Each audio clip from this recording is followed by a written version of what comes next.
Well, good afternoon and welcome to Orient Live. The run continues and the O's go on the hunt for another 3 points today, and it's Stockport County who travel to E10.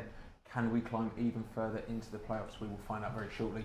I'm Ollie Buck and I'm delighted to be joined in the studio this afternoon by former player Glenn Wilkie and a debutant today, author and journalist for Mail Online, Shekhar Bhatia, joins us here in the E10 studio. Shekhar, thank you for joining us today and welcome. A local lad, and I know despite being a big-time journalist, Orient is still a club very close to your heart from your time as a little boy. Yeah, I first came here in the 70s. I mean, I'm ancient now, and I've a lot of affection for Leighton Orient. Orient, as they were known then. Some great times, and the very first football match was here, and it spawned my career. It led me to 8 World Cups and 8 Olympics, and it's all because my love of sport began here. And I knew nothing about football then. I probably still don't. But I had a very soft spot for it. I mean, I got peer pressure at school and became a hammer. But I think most West Ham fans, their second teams are Leighton Orient. And we all look for the score. And I still come through the turnstiles. I was here last week for the Reading game and I had an amazing day. Yeah. Well, we won't hold the West Ham stuff against you. We'll brush that one aside. But Glenn, looking at today's game then, what an opportunity. Injuries are rife, but it doesn't seem to stop this group, does it? No. I was quite nervous going into Tuesday's game actually with away to Exeter, and I thought I'd be really happy with a draw here because of the weather conditions, and there'd been a few injuries and fatigue, tiredness, and then seeing that result just blew me away. I don't think anyone expected us to run away with it that convincingly, and it's just the group, the mentality within the group. Whoever comes in and slots in when there's an injury, the next person is ready. They seem ready, and they just do really, really well as a group. And I'm slightly nervous today. Obviously, there's a few more injuries since Tuesday. However, I think that the unit and like the back line, the midfield, the forwards, we seem to be really, really strong at the moment. And then no matter who comes in, it seems to work. So nervous because Stockport are a good team, but quietly confident. It's certainly going to be a tough test this afternoon. But if there's one thing this team is good at, it's dealing with tough tests, and that's thanks to a man. It's Richie Wellings. He's leading the team today. Let's hear his thoughts ahead of the game. But a great day up in Stockport back in September. What can we expect for them come Saturday? The biggest compliment that I can give them is they're very similar to us. You know, they've lost Louis Barry and they've got players that can play if you let them play, but can physically deal with the demands. They're good at second balls. They've got good energy in midfield. They've got 2 strikers who are a handful. They don't concede many goals apart from the odd occasion. So yeah, I think they're a well-coached team, good manager that's been there for a long period of time, and I think they're a really well-drilled team. Like I say, they've lost Louis Barry, who's a big loss, but I think they've won the last 3. So I think they're very efficient and can play a different game. They're not one-dimensional in the way that they play. They can mix it up and change the different methods of play. What does that tell you about a team that they lose their sort of headline maker, if you like, but they just sort of carry on business as usual? Well, we've lost Archibald, Graham, Agger, O'Neill, so we know how they feel. I think you just get on with it. I think that they're not, their success isn't just a small success. They've been on a similar path to us where they've come up from the National League. They then took a year or so to get accustomed to league football. They then won promotion. They then at the top end of this division. So they've been a team that used to winning before Louis Barrett. So I think that in itself, the characteristic to resilience and the mentality of the players is always about winning games. So I don't think the loss of one player will change that. Top stuff there from Richie, and let's take a look at how he's opted to start with his team this afternoon, and obviously forced into a couple of changes with those injuries to Omar Beckles and Sean Clare. But as we have done all season, we will deal with them injuries, of course. And stepping in to their place is Dan Happy, who returns from an injury, and Jordan Brown comes into midfield replacing Sean Clare. But here we go. So in goal, it's the superstar, it's Josh Keeley. Across the back line, we have Ethan Galbraith at right back and Jack Curry on the left-hand side of the defence. Dan Happy partners Braden Cooper in the heart of the defence, and the captain wearing the armband today is Dan Pratley alongside Jordan Brown. The 3 ahead of them in the attacking positions is Dylan Markanday, Jamie Donnelly and Azim Abdullahi. And leading the line is Charlie Kelman. And on the bench for the O's is Noah Phillips, Tom James, James Sweeney, Jack Simpson. Fresh after signing permanently for the club is Sonny Perkins, Darling Jaisimi and Zach Obiero. So, unfortunately, let's talk about Tuesday night's game. And there was a strange feeling just after half-time, obviously conceding 2 goals. I think a lot of Orient fans probably went, here we go again. But aside from that, we look so strong defensively, and today we're going to have to be no different. It's going to have to start at the back and be strong, starting with Josh Keeley in goal. Yeah, I mean, I looked at Orient on Tuesday night. I thought there's a certain swagger about them, a certain confidence which comes from the goalkeeper. I mean, he's quite sure of himself, and I think defence exudes confidence in the team. And you look at the midfield, and of course the attackers, 6 goals. I mean, Abdullah is hat-trick, and Markanday coming in now. He scored his 2nd goal, I think. I was here for the Reading game. Yeah, it's his 2nd goal, so he's obviously got quite confident. So I think that should hold well today. It does stem from the back, and in recent weeks it stemmed from Omar Beckles. He's been, you don't often describe a centre-back as talismanic, but he almost is. He's so immense in the heart of defence. I think there was such a downbeat feeling after Tuesday night, having lost him. Yes, because he's been never present this season, hasn't he, at the back? And even though his centre half partner has changed, whether it's through injury, suspension, whatever, he's always been the main man there. And his experience, he talks through the game with a full back next to him, and his centre half partner. He's just calm. He's very calm, and that's probably been a negative over the past couple of seasons when he has made mistakes in the game. He looks too calm on the ball or whatever it is, and some supporters get on his back. But this year, he's been immense. He's been really, really steady. 8 out of 10 every single week with his performances, and he's held that back line together. Going off injured, and from what we know, he's going to be out for a couple of months at least, is a real blow. But we do have good replacements coming in, and people coming back from injuries. So we've got the bodies there. Dan Happy has come back. He's back in the starting lineup today. He's been out for a while, but when him and Omar play together, for me, they look our strongest partnership.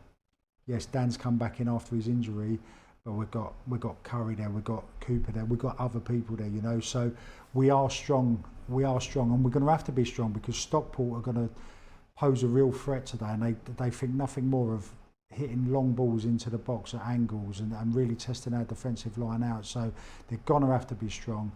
Don't complicate it, do your job, and we'll be fine. If a team wants to have a successful season, though, you need a squad, and you need players, as Glenn's just touched on, who do come in, step in and match the level of whoever they're replacing.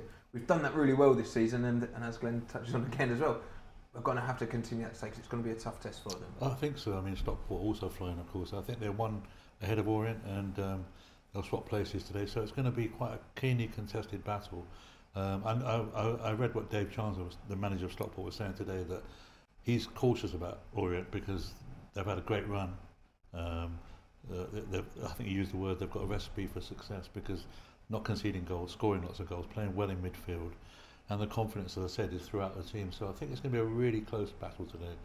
Coming on to midfield then, Darren Pratley starting again. He must have thought he'd be on a beach somewhere by now at his age, but it doesn't matter, he looks 21. We just spoke about Omar being pivotal in how this team's done. We said this 2 seasons ago with the promotion winning team. He was instrumental in there, next to El Miz at the time, and Jordan Brown coming through. His experience is so important for younger players around him, and when he is starting, whether he plays in a bit more of an advanced role and he gets on the ball or he sits deep, he does it really, really well. But he's never going to want to retire. He's got that fighting, competitive spirit within him. As long as his body can cope and he can keep working and keep performing to the levels he is, and he's been superb this season, he's never going to want to stop, and I don't blame him. Absolutely not, and it's cliche, I think you say it most weeks, but when you're playing a team like Stockport, and it is going to be closely contested, winning those battles in midfield, winning your second balls, that's going to be pivotal, and you need your captain in there to really drive it. Yeah, I think if Pratley can feed Markanday, and he can go on his dizzying runs, which he was doing against Reading the other day. You know, he took out the left back. I know their left back went off injured and the substitute came on, but I thought he was just speedy and he pushed the whole team forward. Pratley was excellent in midfield. If they get those balls through to him today, and of course Abildai in the centre, then I think that's going to be quite a potent force. I think it's important because Jordan Brown's coming back in, right? So him and Pratley have played together in that sort of them two sitting in front of the back four numerous times over the last couple of years, and they know each other's game. And I think that will suit Jordan Brown, and that will suit Darren Pratley as well, because they know each other's game that well. And then you've got the younger or the newer members of the squad ahead of them, so they can feed off it, and it's a solid, that sort of when your back four has changed a bit and you want to take pressure away from them, and you have them two defensive midfielders just sitting on in front of the back four, it gives the goalkeeper, it gives the defence a lot of confidence, because they know that they're not going to be exposed as much because of the quality they've got in them two defensive midfielders. You're saying Pratley's being a defensive midfielder. I think he might disagree with you there. He likes getting forward a bit despite his age. I think he enjoys bombing on. Maybe Richie doesn't. But as you've touched on as well, that link between those two, who maybe do sit a bit deeper, it looks to be really working. I mean, when you score 6 goals and your new signing scores, and your other new signing gets a hat-trick on his second game, that cohesion, that link-up play between all parts of midfield and attack, it's evident. Yeah, I mean, they don't show any sign of nerves. I mean, Reading are not a pushover, and I mean, Exeter obviously have got problems, but I like the way that Orient spread the ball from wing to wing, and they wait patiently, and then suddenly the balls come through, and Marcaneau's off on his runs, and chances are being created. And I think that is a really good thing for Orient to keep on that today. And Jamie Donnelly makes us tick. He's crucial in that. We nearly glazed over him, but he's the heartbeat. He makes things happen. He's grown in stature, ability, his confidence, knowing the game. As the season's gone on, there was a lot of supporters in the stands questioning, is he ready, is he too lightweight, is he too young to be playing League One football? But he's trained well, he's got to know the team, he's got to know the process and what the manager wants from the team and how he wants us to play. Now he sprinkles a bit of stardust on it, and he's having his performances with his assists, with his goals. The assist on Tuesday night for the second goal was incredible. I know Richie laughed and joked after the game. There was only 2 people in the stadium who could play that pass. That's Donnelly and Richie Wellings. I don't know if Richie Wellings could have done that actually on that boggy pitch on that wet night in Exeter, but Donnelly, unbelievable. And I just hope they're going to target him. They know he's one of our danger men today. So they're not going to allow him space. They're just going to be sort of, and I'll be very surprised if they don't. If every time he gets the ball, there's going to be 2 players around him trying to get the ball off him, because they know he's a danger man as well as others. But in the current run of form he's got, they need to stop him if they want to get anything from this game. Well, they do need to stop him if they want to stop goals, because it's all going through him and it's clicking rather nicely at the moment. If you want to get involved and watch all of the goals, then make sure you pick up your streaming pass to watch along with us here on Orient Live. International fans, you can pick up a match pass for £10 to watch along with us. If you're watching our YouTube stream from inside the UK, you can get an audio pass to listen on with Dave Victor and Matt Hiscock. But now, before we crack on, let's hear from a legend, get his thoughts ahead of the game. It's Mr. Terry Howard. We'll have a quick chat. Terry, since we last spoke, we've picked up 6 points and we're now in 6th place. You know, it's a really exciting time, isn't it? It's getting better and better, isn't it? I mean, you know, looking back on some of our conversations, they're a bit more difficult than it is at the moment. As I say, everything's very rosy in our garden. An unbelievable result in the week, the 6-2. Following on from the Reading result 2-0, you know, and the boys, they keep digging it out. You know, it's not easy. They've had a lot of games, we're picking up injuries, but somehow they're still maintaining that consistency. Just what will the sort of conversations be in the changing room at the moment when we are on such a good run? Just making sure you do the basics right. You know, the rest of it comes. You just got to make sure you go out there and do as we've been doing, applying ourselves, working hard. We seem to have added that little bit more. We've been more clinical in front of goal, which is I think that's the main difference since we had our run. I think early in the season we said we weren't playing badly, but we weren't scoring goals. Now we get in front of goal, and you saw in the week, you know, there's some fantastic finishes. And it's 5th place Stockport today. Just we say it's an exciting time, but how an exciting a game is this game in isolation? Yeah, I mean, it's another massive one, isn't it? I mean, for them, they'll be aware of what we've been doing, so it won't be easy. I mean, listen, I played Stockport many times, and I can't ever remember a game against Stockport having more than a goal in it. They're going to be tough to beat today. I think it's important. Obviously, the expectancy now is people, we want to win. I think today, if we win, great. If we can just maintain what we're doing, play well, make sure we don't lose today. It's not the end of the world if we do draw. How impressive has it been from your point of view? Obviously, we've got the cup game on the horizon, but since that's been drawn, we've continued our great form, haven't we? It's not been a distraction. I think we had this conversation a couple of weeks ago about it, and I was a bit concerned that when you get that kind of draw, and it's just in the back of your mind, well, it's not affected us. If anything, it's affected us in a very positive way. And hats off to the coaching staff for keeping the boys. Sometimes it's not easy to keep them focused because, as I said before, that the thought of having the likes of Haaland and De Bruyne and them here next week, even if they're not playing, just for them to be in the stadium, is such a big thing for the club. But it doesn't seem to have affected us at all.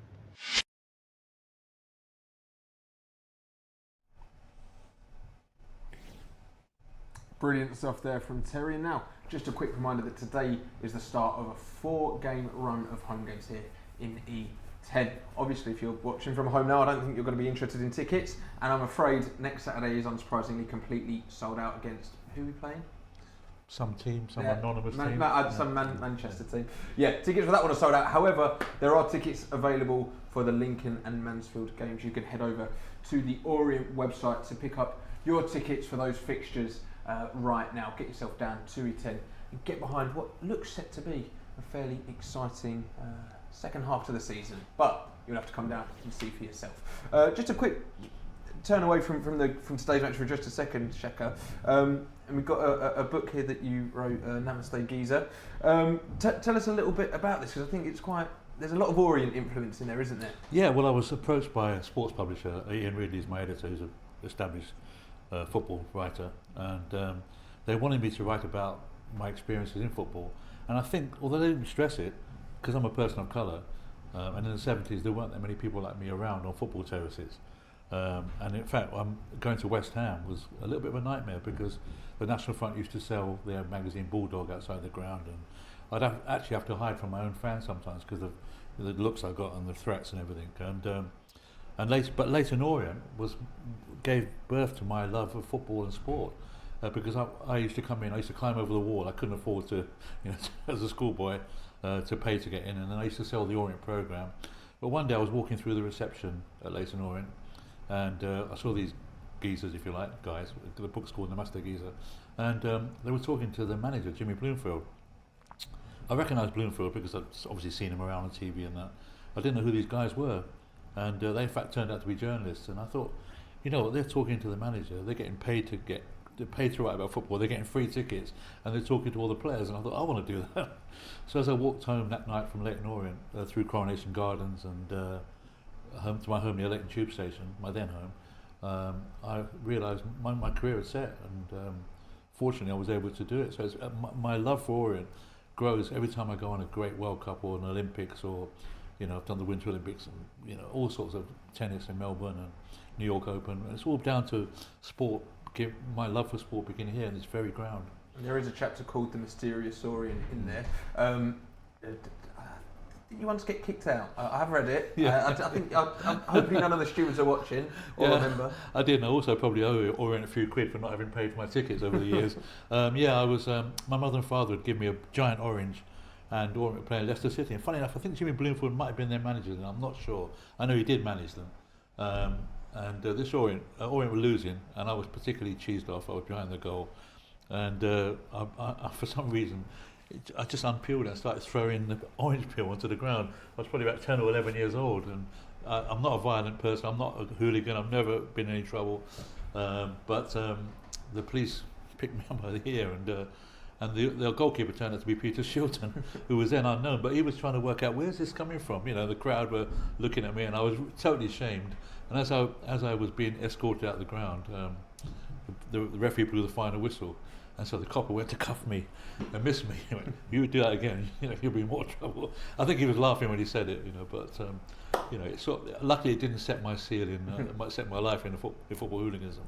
Absolutely. Well, there's that and many more stories available. This was a great club in the 70s, 80s. It is now, of course, doing great. I mean, great fans, wonderful fans. I mean, I love coming to this ground. I come as a paying spectator, and I love being out there because the fans are just so wonderful. It's a friendly club. There's never any threat of anything here. No racial violence, no racism. Anybody. I'm glad that Orient's supporting, against homophobia today. I think that's a really good thing, positive thing. I'm also glad, as you say, to hear you're now paying for your tickets. Yeah. And anybody got a Man City ticket? Please give me a call. I can't get one. Available in all good bookstores and online. Yeah, it's in Foyles. It's Foyles Choice in Westfield, Stratford. It's in Waterstones, and it's on Amazon. And I've donated part of my writing fee to the Bobbymore Cancer Appeal. And I only get about 5 people. So it's not about money. It's about actually people knowing a different story, and it's called Namaste Giza. Well, fantastic stuff. Make sure you do. Thank you.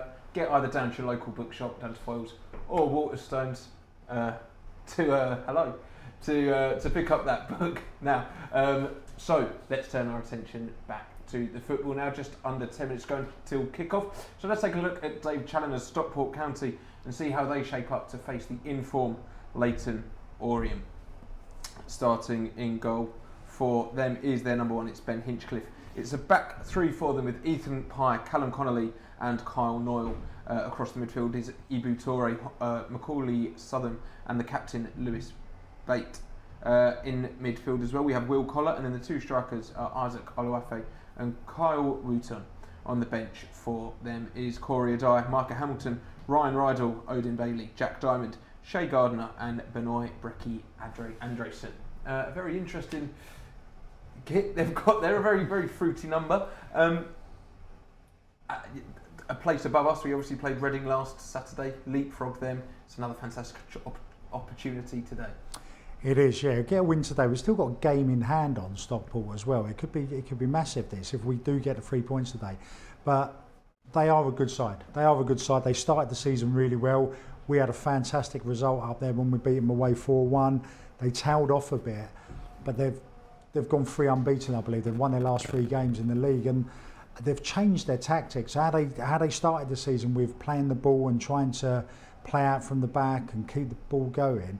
They've now changed tactics. Now, when the keeper gets the ball, he looks to go long, and they try to get the bits, the second balls off of the knockdowns and stuff like that. So they saw that it wasn't working halfway through the season when they was having a negative spell in the year, and they changed their tactics to try and suit their team a bit better, and they've done that, and they've gone on and picked up points. But it's a big chance for us today, like you say, to leapfrog them, have a game in hand and push on, and who knows, Automatic could be within our sights. We'll stop that one there. Glenn, enough of that. But if you're looking at it from Stockport's perspective, then you'd imagine they're looking at, they'll have done their homework. They see Dan Happy just come back from injury. They'll have watched the start, especially to that second half against Exeter. They'll probably be looking at ways to target us. Yeah, like I say, they look to go a bit longer now rather than playing the ball out from the back. With that, they'll look Beckles out the side. They look at Dan Happy's come back in, Cooper's playing. They'll think, right, okay, how can we sort of expose this defence? And they'll test us. Any good team should test your goalkeeper and test your defence to say, is there a weakness there? So I wouldn't be surprised if they get the ball any kind of wide area, they'll hit diagonals, hit crosses into the box to test the goalkeeper, to test the 2 centre-halves to see where they're at today. If they get any sort of joy from it, they'll continue to do that. If not, they'll change it up a bit. But I wouldn't be surprised if that's their tactic. We've got some clips of the quality they possess going forward and the goals they score, Sheka.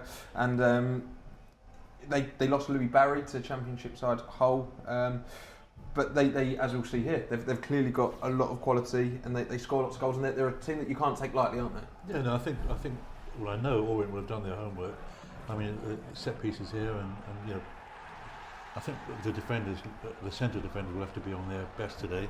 They're not in 4th or 5th or in that for no reason at all. They are a good quality team, and they know how to score goals. But as I said, Orient will have done their homework, so hopefully, they'll be in good stead today. as we see here, it's getting balls in the box. It's a fine goal. They're well worked, they're direct, and as Shecker says, Glenn, we're going to have to be really alert and really strong defensively. We do. We have to do that every single game in this league. No matter where a team is in the league positions, you'll come unstuck. If you don't start the game right, if you're not aggressive, you don't win your duels, you don't win your everything across the pitch, right? If you don't start right against any team, you will come unstuck. You will come unstuck. So you've got to have the right mindset, right mentality. Tuesday night, second half, 4-0 up, come out. We can see 2 goals very, very quickly. I know it didn't matter to the score, but the manager and the coaching staff would have been fuming with that. Can't do that. You cannot rest on your laurels no matter how well the game's going, but you have to start the game with purpose and start it fast and hard, put the other team on the back foot. Just a few minutes to go until kick-off. I think we've got some slightly contrasting views in how we think this game is going to go. One of you's confident, one of you isn't that confident. How are you feeling? Well, I was chatting to you guys before we went on air, and I sensed your pessimism. But as I said, Orient are scoring goals. They're defensively solid. I mean, Pratley in the centre is brilliant, and with the guy scoring a hat-trick last week, and then Dylan scoring twice, I think the confidence will do it today. And I don't think they will. They will throw caution to the wind, of course, because we know they're a really good side. That Stockport County, they're not up there for no reason, but I do think Orient can do it today. I'm glad you've got the confidence, because I think there's that natural feeling of supporting any team where you feel like that run can't go on forever. Yeah, there is that, and obviously we've touched on the defence, but my positive spin on it is the best form of defence is attack, and we've got fantastic attackers, great midfielders. We create a lot of chances. Let's just go and blow them away. Let's do it. That's it. That's the positivity we need. And right, the football is here. It's time for another 90 minutes of hopefully exhilarating Wellings ball, and it's time for Dave Victor and Matt Hiscock to tell you all about it. Let's hand over to them now.